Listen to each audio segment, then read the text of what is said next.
Guys, today I would like to read for you a book named The Clockwork Orange. This is quite famous dystopia by Anthony Burgess, and well, I love it. I have read it in Russian before, and now I'm reading it in English with you. So yeah, this book has quite a bit of Russian words. I will put explanation into description, and let's start. "We're out," said Georgie. "Oh, just to keep walking," I said. "And Viddy, what turns up, all my little brothers?" So we skated out into the big winter nochy and walked down Margarita Boulevard and then turned into Boothby Avenue. And there we found what we were pretty well looking for, a malenky jest to start off the evening with.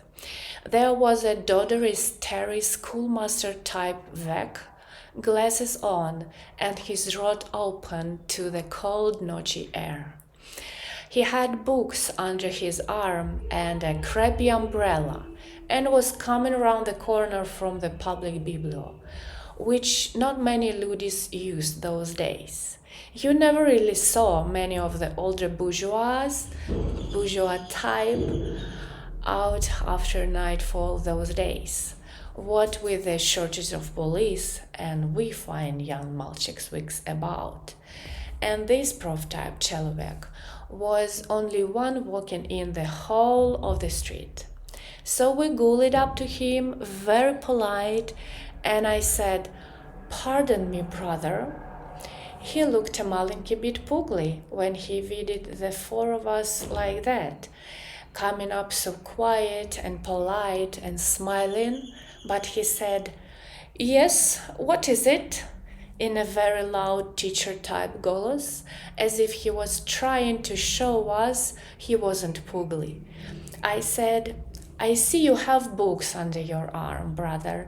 It's indeed a rare pleasure these days to come across somebody who still reads, brother." "Oh," he said all shaky, "is it?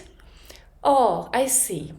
And he kept looking from one to the other of we four, fighting himself, now like in the middle of a very smiling and polite square. "Yes," I said, it would interest me greatly, brother, if you would kindly allow me to see what books those are that you have under your arm. I like nothing better in this world than a good, clean book, brother." "Clean," he said. "Clean, huh?" And then Pete squatted these 3 books from him and handed them round real skorry. Being 3, we all had one each to Viddy, except for Deem. The one I had was called Elementary Crystallography, so I opened it up and said, "Excellent, real first class," keeping turning the pages. Then I said in a very shocked-type goloss, "But what is this here? What is this filthy slovo?" I blush to book at this word. You disappoint me, brother, you do really." But he tried, but "Now," said Georgie, "here is what I should call real dirt. There is one slovo beginning with an F and another with a C." He had a book called The Miracle of the Snowflake. "Oh," said poor old Deem, smarting over Pete's shoulder and going too far, like he always did. "It says here what he done to her, and there is a picture and all. Why," he said, "you're nothing but a filthy-minded old skybird." "An old man of your age, brother," I said, and I started to rip up the book I'd got. And the others did the same with the ones they had. Deem and Pete go in a tug of war with the rhombohedral system. The stereoprof type began to creech. But those are not mine. Those are the property of the municipality.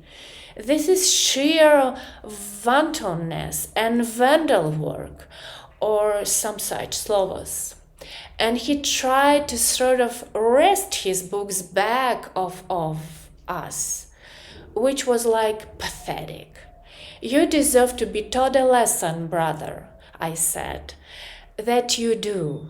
This crystal book I had was very tough bound and hard to razrez to bits. Being real starry and made in days when things were made to last like. But I managed to rip the pages up and chuck them in handfuls of like snowflakes, though big, all over this creeching old veck, and then the others did the same with theirs. Old Tim just dancing about like the clown he was. There you are, said Pete. There is the mackerel of the cornflake for you, you dirty reader of filth and nastiness.